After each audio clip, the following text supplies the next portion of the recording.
Hello and welcome to this primary election debate for Republican candidates for Maricopa County Recorder. This debate is sponsored by Clean Elections, the state's nonpartisan voter education agency. My name is Richard Rellis and I'll be moderating today's debate. The format will probably be familiar to you, but the way we're sharing this debate is part of a brand new effort to support democracy in Arizona. Thanks to a partnership with the Clean Elections Commission and the Arizona Media Association, we're making sure these 2024 debates are the most accessible in Arizona history. That means this debate will air on a long list of local TV stations, radio stations, and digital platforms, including support from local newspapers. It's a shared effort among hundreds of local media brands across Arizona. Transparency is critical here. That's why these conversations have been designed with input from a broad group of journalists in Arizona representing both urban and rural communities. And we've tried to keep the rules simple. Each candidate will have a 2-minute opening statement and 1 minute for a closing statement. Candidates have drawn straws to determine that order. Throughout the debate, I'll pose questions to each candidate, allow them to answer, and then make sure other candidates have a chance to respond. Whenever a question is directed at a specific candidate, only that candidate's microphone will be open, but at all other times, every microphone will be open. Thank you to the voters across Arizona who have submitted questions for this debate. We've reviewed all of them to make sure every voice is heard. However, no candidates have been given advanced access to any of the questions. Before we begin, let's briefly explain the role of the county recorder. The recorder's office is responsible for maintaining voter files for the more than 2.6 million active registered voters in Maricopa County. The office partners with Maricopa County Elections Department to plan and hold county, state, and federal level elections for all eligible voters. And the office also processes and preserves more than 1 million property records annually. And if the election stuff gets boring, I have a sheath of questions about property records prepared. With that, let's introduce our candidates. Justin Heap, Donald Hyatt, and Stephen Richer. And Stephen Richer, the drawing of the straws says you have the first opening statement. You have 2 minutes. Okay. Fantastic. Thank you, Richard. My name is Stephen Richer. I am the Maricopa County Recorder. As Richard mentioned, my office is responsible for the recording of public documents, for voter registration and list maintenance, and for mail voting, the mail voting component of election administration in Maricopa County. My office is an office of about 150 full-time employees. For that reason, this should not be a person's first management job. It would be my two opponents' first management job.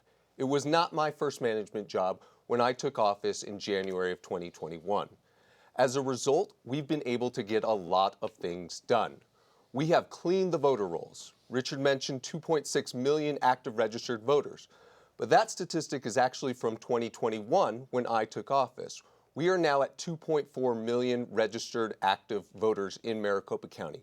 We've gone down by 200,000 despite being the fastest growing county in the United States. So anyone who talks about voter rolls has to establish that it has been done to the tune of 200,000 over the last 2 years.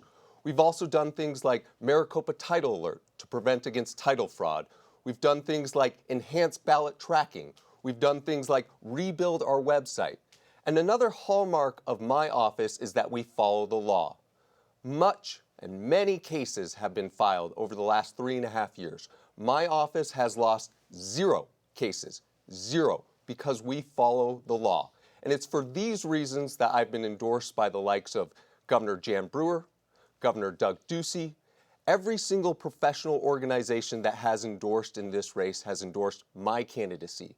Fire, police, realtors, chambers of commerce, as well as every elections official, including the longest-serving Maricopa County Recorder in Maricopa County history, Helen Purcell. That is why I'm running for re-election. Thank you. Thank you, Recorder Richard. Donald Hyatt, you have 2 minutes for your opening statement. Thank you. My name is Don Hyatt, and by trade, I am not a politician. Our founding fathers envisioned that our country would be, our government would be run by the people, of the people, and for the people. They did not, however, envision a career politician who would use the government to enrich themselves. I am not looking at the recorder's race as a stepping stone to my next political ambition.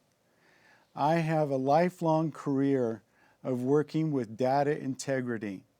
I bring that skill to help work for the recorder's office. I'm looking forward to using my skills in that space. Unlike myself or both of my opponents, Mr. Richer has a propensity for not wanting to follow the law when it comes to the Ten Commandments or the Constitution. He does not believe the First Amendment should be used. He believes it needs to be amended or changed. He also has spent a lot of time on social media in canceling people and asking for their tweets or their posts to be removed, including removing their accounts from social media. So he comes to this race with, there was a recent document that was sent to him, a cease and desist, where he was blocking people in Twitter, and he admitted guilt, and he immediately unblocked 30 accounts after that event occurred.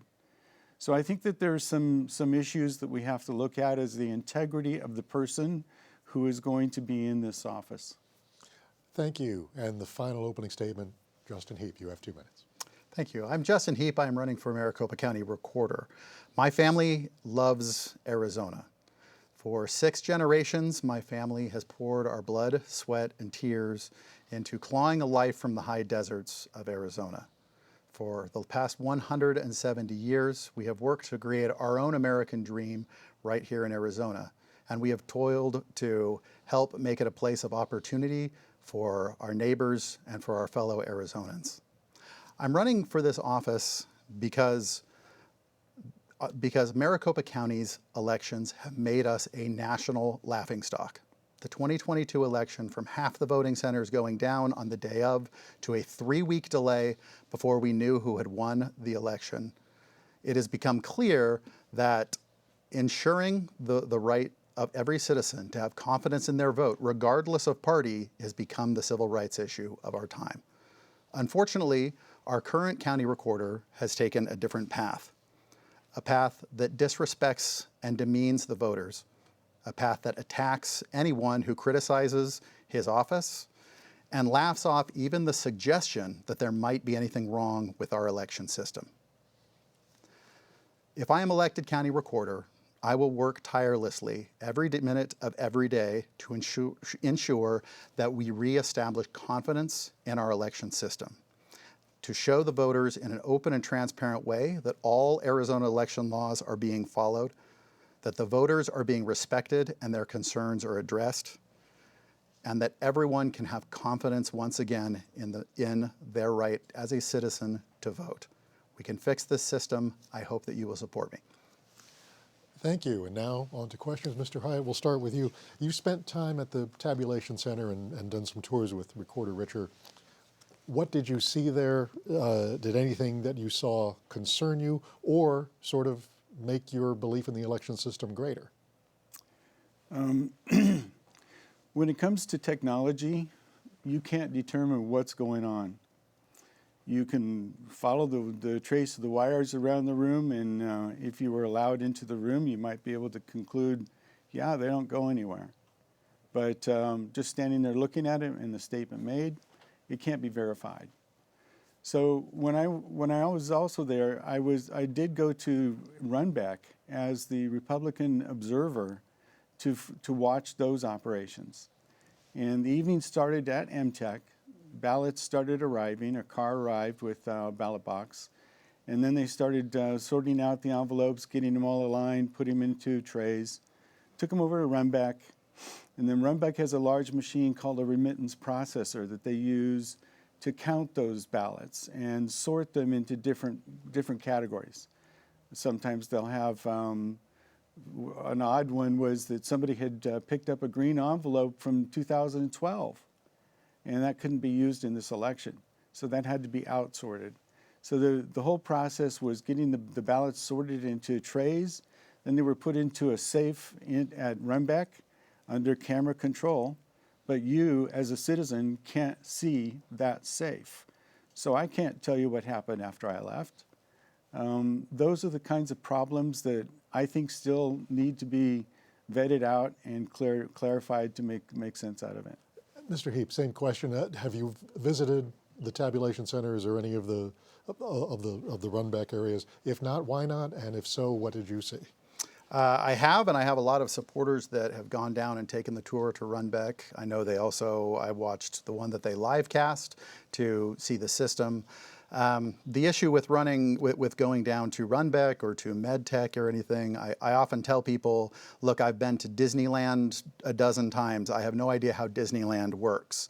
I think that our current recorder thinks that it's enough transparency to simply take tours through the facility to see the rooms and to see where the votes are counted. I don't think that is the real kind of transparency that Arizonans demand in their election system once those ballots are actually there being calculated. Mr. Richer, you've led those tours. You've also parlayed with people on X, on Twitter, which you say is trying to increase transparency. Does that work, and is that the most efficient way to increase voter confidence in our system? Well, I appreciate Don talking about the process, and he has visited. It's important to point out that Don has taken a tour, and he has worked as a Republican Party observer. Justin has not, so I don't know where he's getting that from. But Don has come in, and I will point out that that tour is available to anyone who wants to come. You can be a political party as well, observer as well. Even if you are my political opponent, you can come to this office and get an entire tour.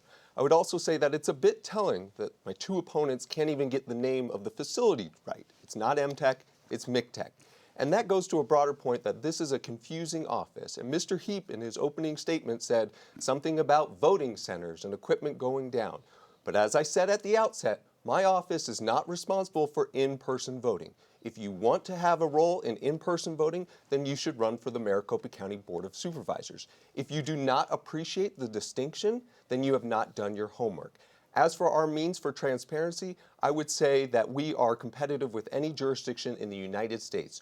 We do teletown halls. We do live video streams. We do tours. We do articles. We do reports. We do videos. So I don't know what else could be done. I'd be up for suggestions, but it's a little rich to throw stones when some of those people have never gone on tours before, but they've gone on tours over the last few years.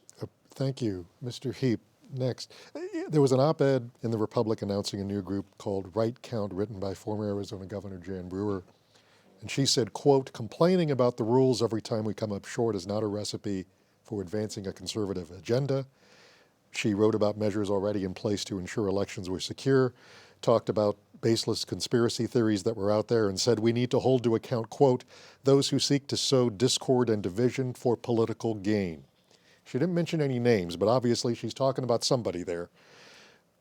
Do you see yourself targeted in those comments? Are you looking to sow discord for political gain?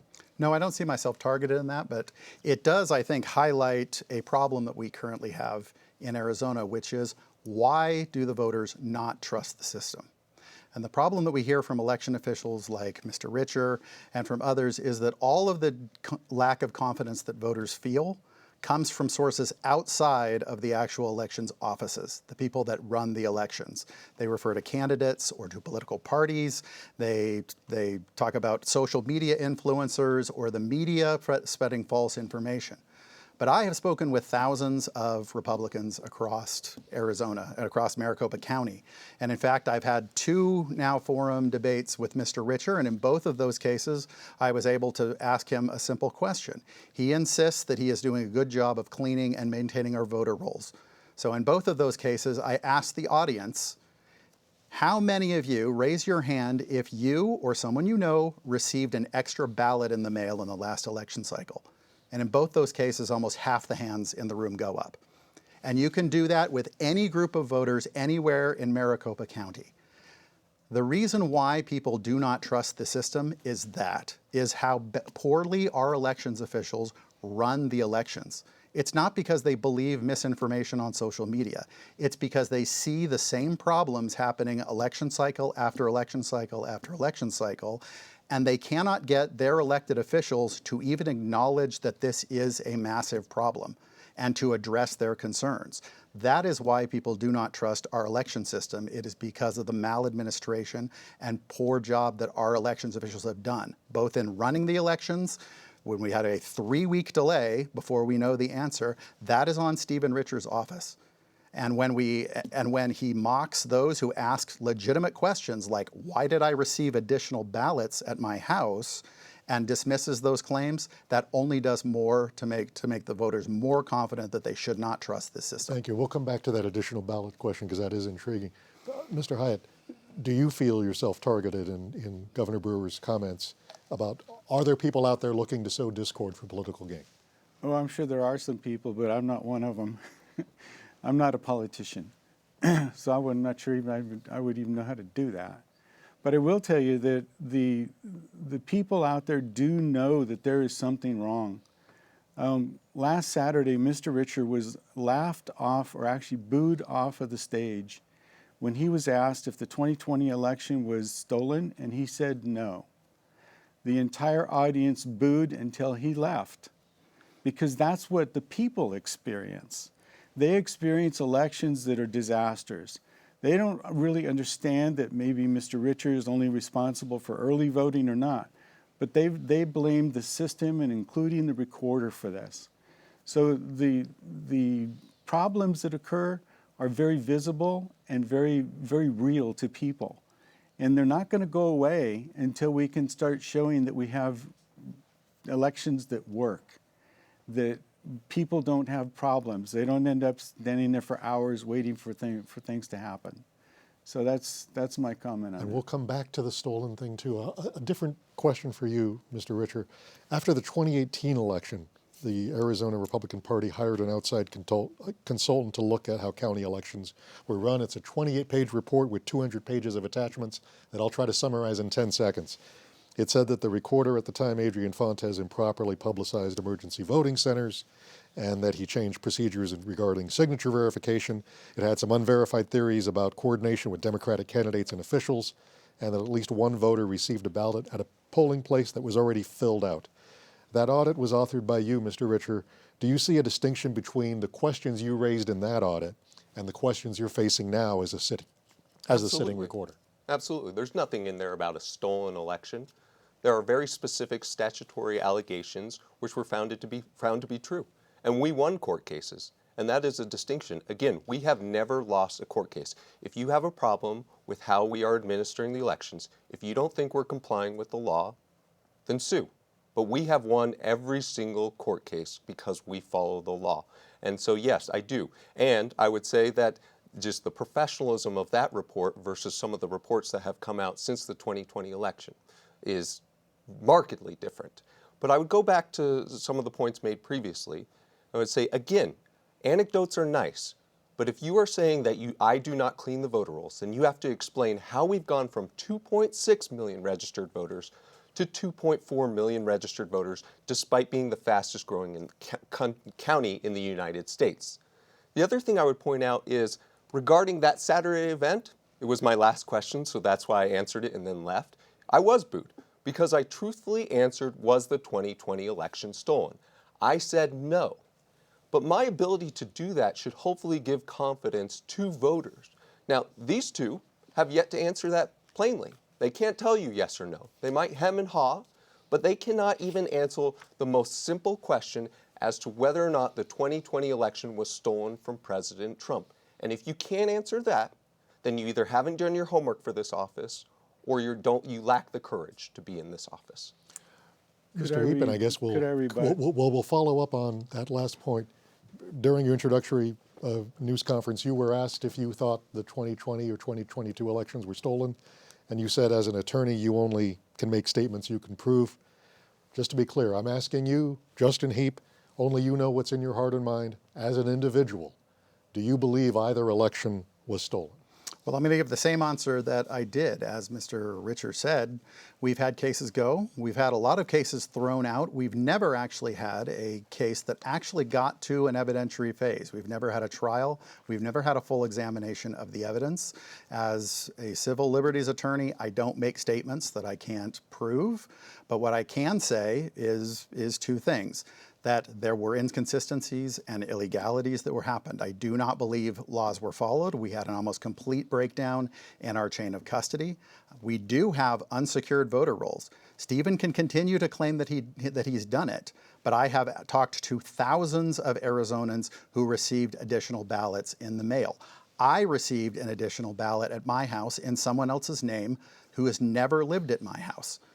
And so that, for me, is a legitimate cause for concern and a reason to believe that the system is not being run in the way that it needs to be run. But the bigger issue than the potential for fraud or maladministration really is that the voters have lost confidence in the system. Ultimately, it doesn't matter what I might think about the system.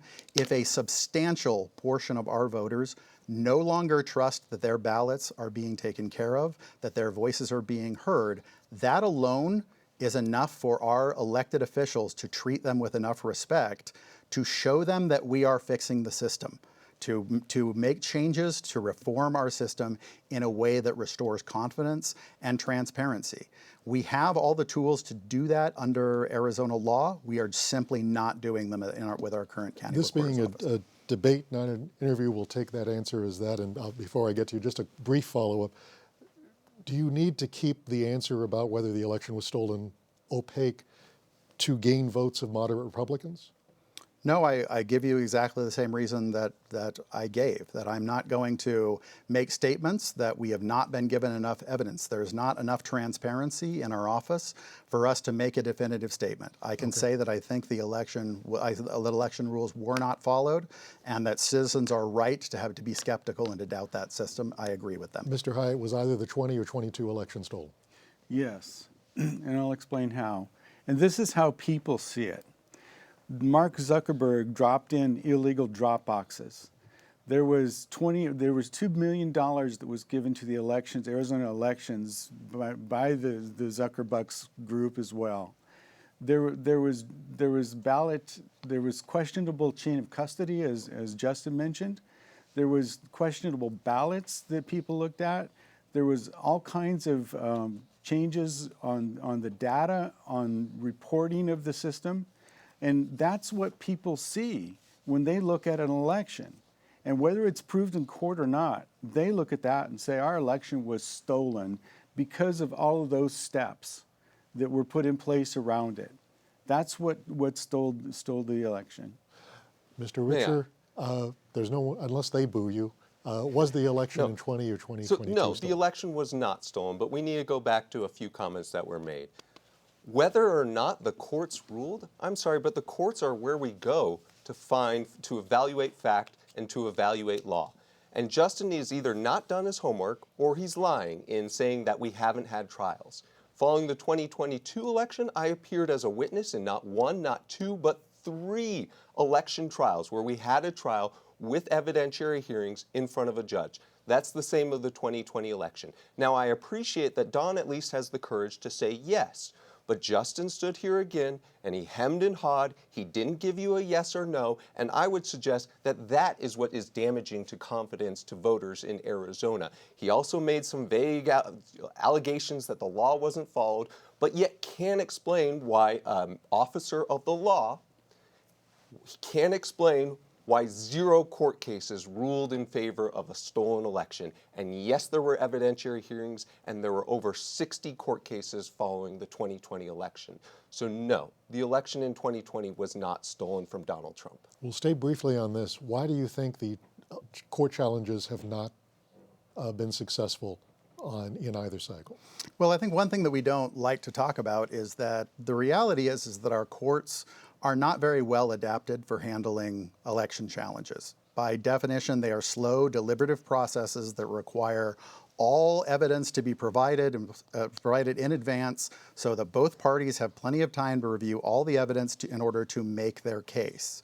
In an election challenge, this whole process is greatly sped up, and there is not a full opportunity to get full disclosure on a lot of different pieces of documents. And so almost all of these cases have been dismissed on initial grounds, on grounds like things like standing, mootness, latches, on technical grounds, before we've ever actually had a full hearing where all disclosure was made from all sides. Now, there's various reasons for that, but really what it highlights is not an attack on the courts, but how important it is that you have an election official who is going to run an effective system up front and show that the laws are being followed so that there's not a reason for these constant election challenges. Mr. Hyatt, why do you think the challenges have not been successful? Well, I think it has a lot to do with judges being afraid of taking election cases. There's been several that I've looked at, and all across the country, there seems to be a lawfare attack on judges and people, lawyers that are participating in election challenges, and that's a fact. So why is that the case? Why is the other side, the left side, attacking the election process when somebody questions it? When they themselves questioned the elections in 2016, they said, "Oh, these were not fair elections. There were problems with it." And that Donald Trump was not their president. He wasn't a president. So a lot of this is vitriol, and a lot of it is fear. And I don't believe that the judges are acting clearly on those cases. And the same question to you. Why So have the challenges I'll point not? out that why are the judges ruling that way? Because that's what the fact and the laws militate. I don't think that our courts are ill-equipped or that our judges are scared. I think they followed the law. I think they followed the facts. And I would point out the fact that Justin went pretty quickly from there were no cases with evidentiary hearings to most of the cases were dismissed on other grounds. Not even that is true. We had multiple trials in 2020, multiple trials following the 2022 election, including one in the spring of 2023. So yes, the litigants had plenty of time to gather whatever necessary evidence in order to make their case, but their case is lost. And so while election litigation is an important part of the process, and I welcome anyone filing election litigation, once you have lost, it's important for us to acknowledge it. And again, I would say to the extent that you have to hem and haw or say why the courts can't handle it or why the courts are afraid or maybe why the courts are liars or maybe why they're controlled by Soros, that is what is undermining confidence in the election process. If everyone just said, you know what, the courts looked at the facts and they looked at the law and this is how they ruled, then we would be in a much better place than we are today. Back to the multiple ballot thing. You say at events people raise their hands and you received multiple ballots yourself. What would happen if a voter returned more than one ballot? Do you think, because this would be something that the recorder's office would handle, do you think there are adequate safeguards in place that would ensure only one vote is cast, or what would you institute to ensure that, if not? No, I don't feel that there are, or at least those safeguards are not being followed. We have a serious problem with simply having unmaintained voter rolls. And we have tens of thousands, potentially hundreds of thousands of people who are still on our voter rolls who automatically receive a ballot through our early balloting system, who have either moved, have died, have changed addresses, were misregistered in the first place, and these ballots are being sent out. Once these ballots are received, if they are still a legitimate ballot, whether they should have been sent one or not, then realistically the only security we have on that ballot is the signature verification that we check, where we are supposed to have an open, transparent system where those ballots are checked. By as best we can tell in the legislature, and we have been working for 2 years, filing FOIA requests and attempting to get documents on this, and as well as the courts have looked at it, it does not appear that we are doing an effective job of first double checking when someone is registered to vote, whether they should be on there. If, for example, you have someone registered at a business, I know I met with someone yesterday who received a form allowing them to register to vote that was listed to resident at their business. Had that person filled out that thing and signed and sent it in, I don't believe that there are safeguards that this would have been caught at the recorder's office. We are not doing adequate signature verification as we are required by law. You can see that both in online videos that you can see on YouTube right now of approving almost every ballot. I do not trust the system as it is currently being operated. We are sending out too many ballots. We are not following any of the safeguards to make sure that these ballots are not being counted or caught. Mr. Hyatt, could someone potentially vote twice if they receive 2 ballots? If the system were to see their voter ID twice, one of the ballots, usually the second ballot, would be invalidated, but that's not a guarantee. I've spoken to a person who has been told he voted, and he did not. And he's chased this down through the recorder's office now for about 2 years. And every time an election comes up, somebody else seems to vote for him before he gets there. So there's problems with the voter rolls, definitely. There's 11,000 ballots that were sent to, 3 ballots each sent to 11,000 addresses for the exact same voter ID, name, last name, social security number. So when somebody says, oh, we cleaned up the voter rolls and these kinds of things show up, this showed up in the latest, one of the latest early voting data files. And that just simply says the voter rolls are not clean. Mr. Richer, why are people sometimes receiving more than 1 ballot, and what happens if someone does return it? So that didn't show up in the most recent data files, and I'm sorry that you don't understand the data files, but I will point out the effectiveness of the TORs.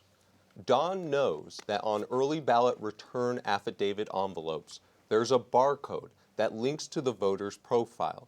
That meaning that even if that voter, for some reason, got 2 mail ballot packets, one of those would be automatically deactivated the second that one went out. Justin didn't know that, so the TORs are working. That's how we prevent somebody from voting twice, in addition to signature verification. To anyone who says that somebody's voting twice, I would say, show me. Show me. The reality is those people haven't come forward. Again, Justin references the courts. He references the state legislature. Signature verification has been upheld in the courts time after time, including with evidentiary hearings. And then I would also say that regarding signature verification, it is a process that I have materially improved, adding additional audit cues to the process. And so that is an important last check, but it is by no means the only check. Regarding dead voters, Mark Brnovich's office as Attorney General spent 10,000 man-hours looking for, quote, dead voters. Out of over 2 million votes cast in the 2020 election, they found 1. They found 1. So these allegations are nice, and sometimes they sound good on the internet, and sometimes they sound good here, but I deal with facts and I deal with law, and the courts have held time and time again that we have done it right, and that's why we have never lost. But I do appreciate Don pointing out the importance of that barcode. We'll start with you this time, Mr. Hyatt. Do you think that this issue of election integrity would be as strong if Donald Trump were working out of the White House and Kari Lake were working out of the governor's office? No, I don't. And the reason I say that is because before Donald Trump, well, actually, when he first took office, the Democrats were claiming that there was election fraud all over the place. So there's one of the problems is this. You cannot see when somebody stuffs the ballot box today. When you used to go to a polling location and you could see the ballot box and you could put your ballot in and you could have poll observers see other people put their ballots in, they could tell if somebody was stuffing the ballot box. But right now, you cannot see that because we have millions of green, no excuse, mail-in ballots coming in for who knows who on a lot of those registrations. In fact, I just received a registration last week from someone who bought a house in 1987. They've lived in the house since. It was a model home when they bought it. They are the only people that have ever lived or owned that house. And they just received a registration for someone at their address who did not provide adequate citizenship documentation. So they were told, you'll be able to vote in the presidential elections. That was last week. Mr. Heap, is this issue a results-based? If Trump or Lake had been in their respective offices, would we be having this conversation with as much energy?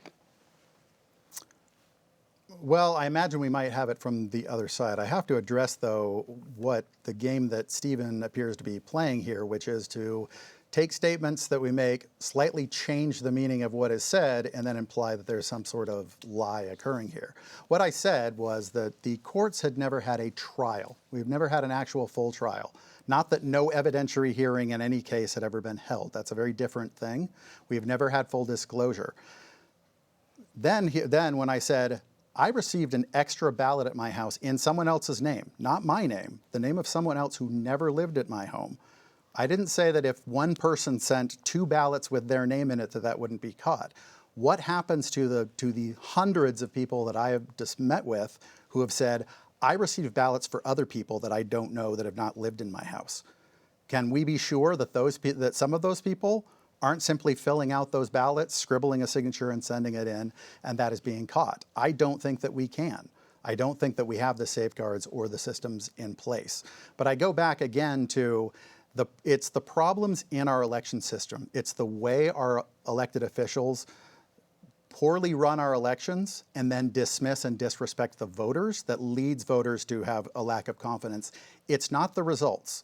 If the office was transparent and everyone could see that the law was being followed, we would be fine with whoever won. The citizens just want to know who won and that the winner won legitimately and that all the ballots were fairly canceled. And they are not getting that from their elected officials when they ask any reasonable question about our election system. There's a couple things to address there. The wonky question about what happens if someone gets a ballot at their address under 2 names. Does the system stop that? But also, do you see this as being results-based, that if Trump and Lake had won, we wouldn't be having this conversation at this level? At this level, absolutely. I think that a lot of this has been from the fallout of the 2020 election and from the 2022 election, because people have very prominently been unwilling to accept the results of those elections, and that's unfortunate. As for transparency, I would point out that you can ask me questions online. You can get an email to my office. We'll respond within 24 hours. You can call in. We've reduced the call wait times. And I would point out again that my political opponent, Don Hyatt, has been in the facility twice over the last few months, spent all of election night during the March presidential preference election in my facility, has taken a tour of that facility. Again, I don't know what more we can do as far as transparency. I hear a lot of criticism. I don't hear a lot of ideas. I hear a lot of talk about, well, we should be doing elections differently, but I don't hear a lot of ideas that are consistent with state law. And again, just going back, it's now become a full evidentiary hearing. Well, we have had full evidentiary hearings. In the case for Lake versus Hobbs, I said we had trial. a full evidentiary hearing and a full trial as well. It was a judge trial. It was not a jury trial, but it was still a judge trial that we had. And so I don't know what to say other than, I guess you don't believe the courts, and I guess we'll denigrate that institution next. Mr. Heap, if we were to roll back no excuse early voting and go back to one-day paper ballot as President Trump has advocated, do you think there are voters who might still be allowed to cast a ballot by mail? Well, whether or not how we modify the system and whether we're going to have early ballots and what restrictions, that's really going to be a question between the legislature and the governor on how we're going to do it. As it stands right now, Arizona law allows for early ballots. So I think it is the case that the closer we can get to Election Day balloting, the safer our system is going to be. And this is not simply coming from me. Even Jimmy Carter, the Democratic former president, wrote a lengthy book. He wrote the book on the problems with automatic early voting, how insecure the system is. Clearly, day of voting is the best. I have personally pushed and advocated for Maricopa County to go back to the precinct voting model to make it as easy as possible for people who want to vote in vote day of to be able to vote. But for those of us that vote by early mail, or the voters who like it, we need to lock the system down and make it as secure as possible, because it is the least secure method of voting, but to vote by early ballot. But even in that legislation, would it have exempted anybody? Who would have still been allowed to vote by mail? Well, there's been numerous pieces of legislation, so I know there's been proposals to say that senior citizens or anybody with a reason, people who are a certain distance away from a voting center, anyone who doesn't have a reason why. The most recent attempt was to simply amend the rules to say you have to request an early ballot before each election cycle. So before the election, we send out a notice to the voters. Those that would like an early ballot can sign and continue to vote by mail, but that would end our early voting, our automatic early voting system, where if someone requests one, we will just keep mailing out ballots to that same address for the next 4 election cycles. Thank you. Same question. You've talked about precinct. What do you think about early voting? Who should be allowed to early vote? Well, there's always been excused voting or excuses. The people would go get an early ballot because they had an excuse. A doctor who has to be at the hospital on surgery that day, the UACAVA voters, people who are elderly and can't get to the voting locations. That's always been there. Where the problem is the no excuse mail-in green ballot. Those are the most insecure ballots that we can have. You don't show up and show your face with a piece of ID to say that I'm the person who filled this out and I'm putting it in the box. I mean, I would be a lot less opposed to mail-out ballots as long as you had to bring it in with a photo ID to turn it in.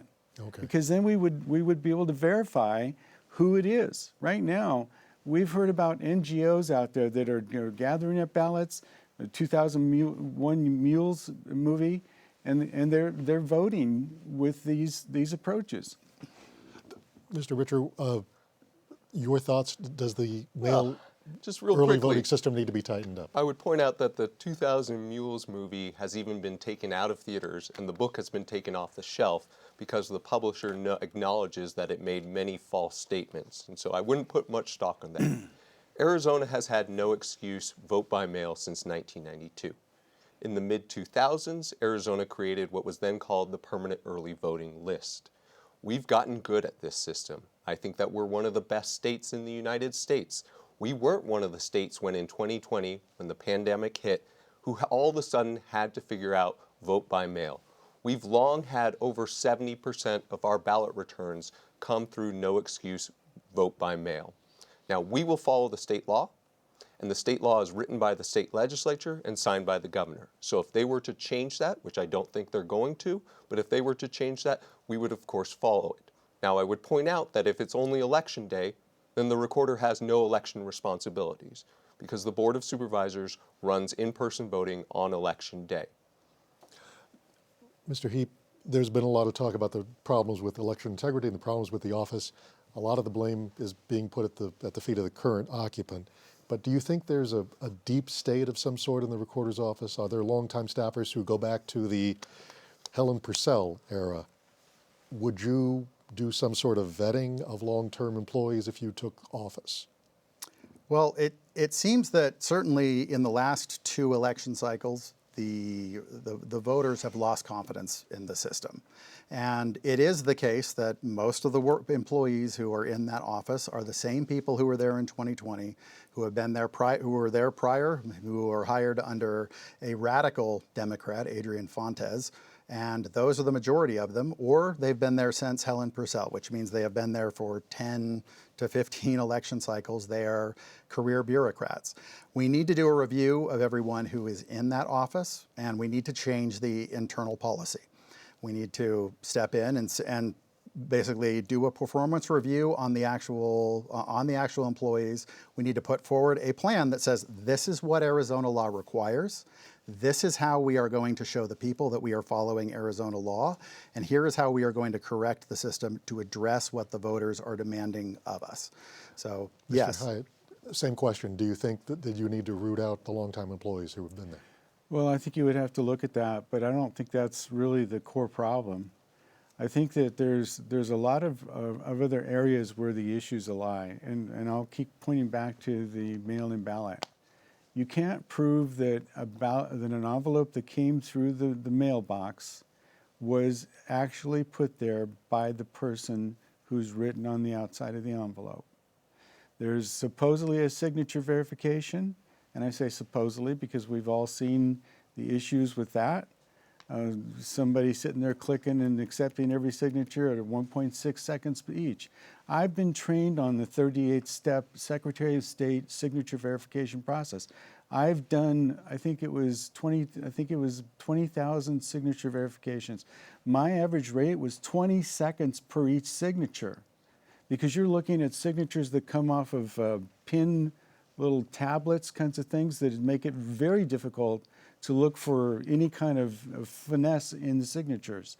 So I don't think that the signature is adequate enough where there are not a lot of voters, a lot of votes that are being stuffed into the ballot box. I'm sorry. Mr. Richer, when you took office, what did you see as far as the longtime staffers who were there? So people don't seem to know my office, and that's okay, it's my office. But when I won election in November 2020, I had over 60 one-on-one Zoom calls with personnel in the office before I even set foot in the office. I categorically reject any insinuation that the people in the office today are anything but hardworking and ethical. Now, as for the duration of some of their time in the office, my chief of staff joined in 2021. My chief deputy joined in 2021. My director of voter registration joined in 2021. My director of technology joined in May of 2021. My director of recording services joined in 2022. So I don't really know who these long-term employees or people installed by the nefarious leftist Adrian Fontes really are. And I would also point out that all of these processes are bipartisan processes that can be watched by political party observers and can be watched on our video streams. So important to note that I think we'll continue to look at personnel as any responsible office does. And again, I've run offices before.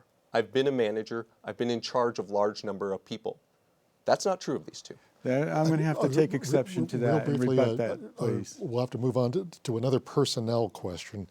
There was recently a theft of a security... I need to rebut that. Yes, very quickly. Okay, Mr. Richer keeps saying that I don't have any management experience. And what is your management experience? I've started 2 startup companies that went from 1 and 2 people to 300 people.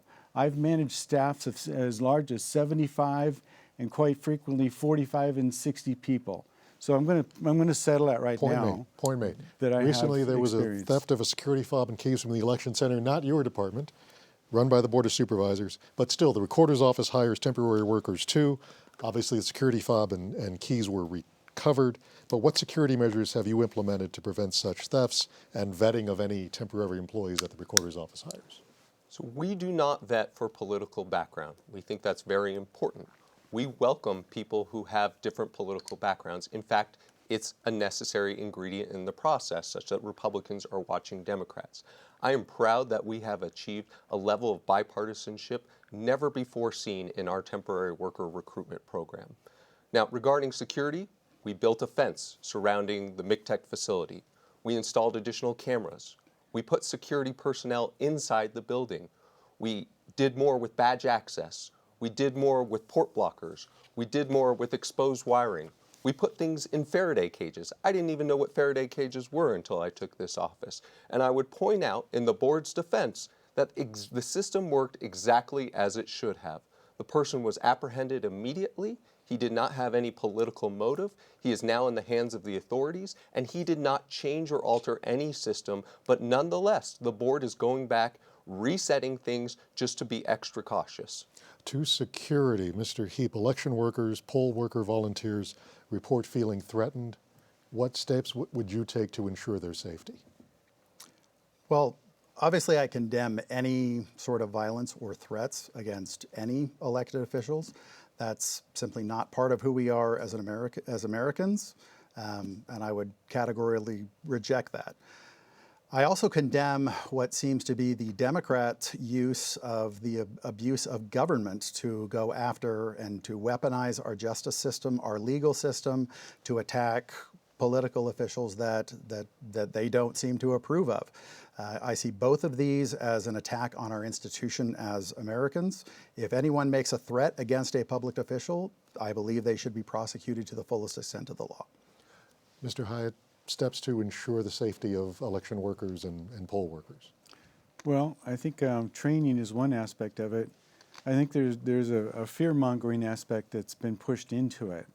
That yes, there have been people that have been threatened, and that's going to scare everybody. but it's not, I don't believe it's as big as of an issue as it is. And the security procedures that are in place around the Maricopa County Technical Center seem to be quite adequate. And I think at this point that's good enough. Good enough? Is there more that needs to be done? There's more that needs to be done. We're so grateful for the police departments. We're so grateful for the county sheriff's office. But what needs to be done comes from leaders. Leaders need to say the truth about our election system.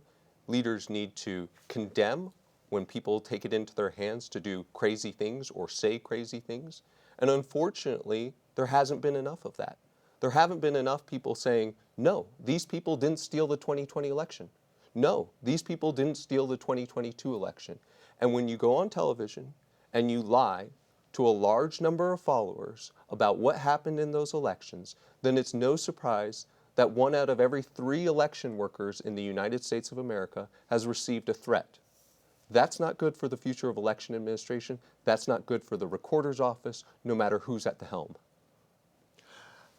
And we are nearing the end. We didn't get to any document recording questions. Maybe you can handle it in your closing statements, but it is time now for closing statements. And the first, we'll have 1 minute for each of you, and we'll keep you on time by politely cutting you off, or impolitely, depending on how I feel if you run over. Stephen Richer, you have the first closing statement. Well, since we didn't hit document recording, I'll just point out 2 things that are emblematic of my time over the past 3.5 years. We created Maricopa Title Alert, a system that did not exist previously, a system that allows users to prevent against defraud. We relaunched the kiosk remote recording system, and we're in the process of launching a new recording website that will allow you to search more of the indexed 55 million documents. Again, this is emblematic of my time in office. I hit the ground running. I can get things done. That's why I've been endorsed by conservative executives like Doug Ducey, like Jan Brewer. That's why I've been endorsed by every single election administrator who has endorsed in this race, including longtime former recorder Helen Purcell. I'm going to get things done in 2025, in 2026, 2027, and 2028, God willing, with your help. Thank you. Our next closing statement goes to you, Donald Hyatt. Thank you. I'm going to tell you a little story about 70 ballots that arrived in the 2020 election. And every one of those 70 ballots were for Biden.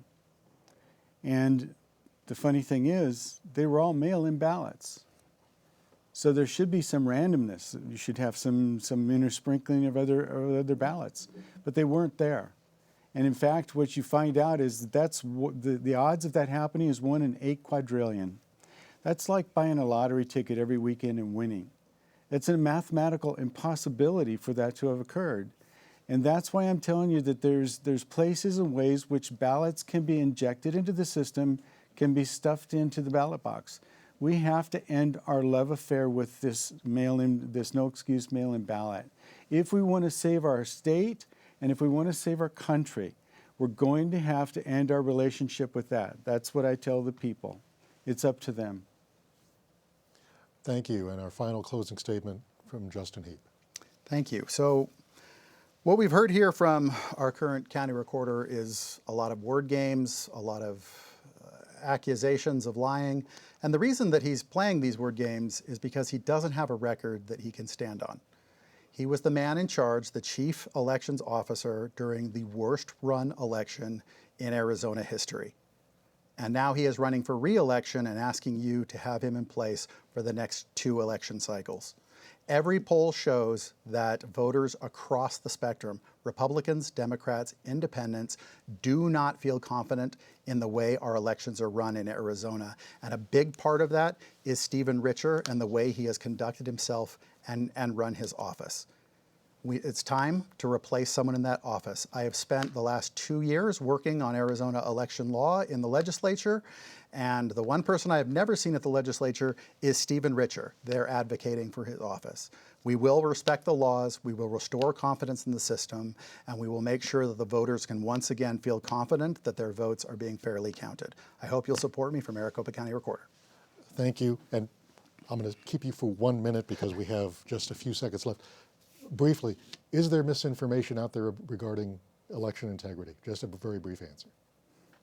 Have you seen misinformation out there? Sure. Anytime you have information, I'm sure some of that information is not true. I'm sure there isn't misinformation in the system, but that's Mr. not the Hyatt, have you seen Absolutely. rapid information? Both ways. There's information that everything is perfect and that this is the most perfect election we've ever had, and everybody looks around and at the evidence that they've experienced and says, no, it wasn't. And then there's people that claim that everything is a total disaster. And Mr. Richard, very briefly, how much misinformation do you see is out there? A significant amount.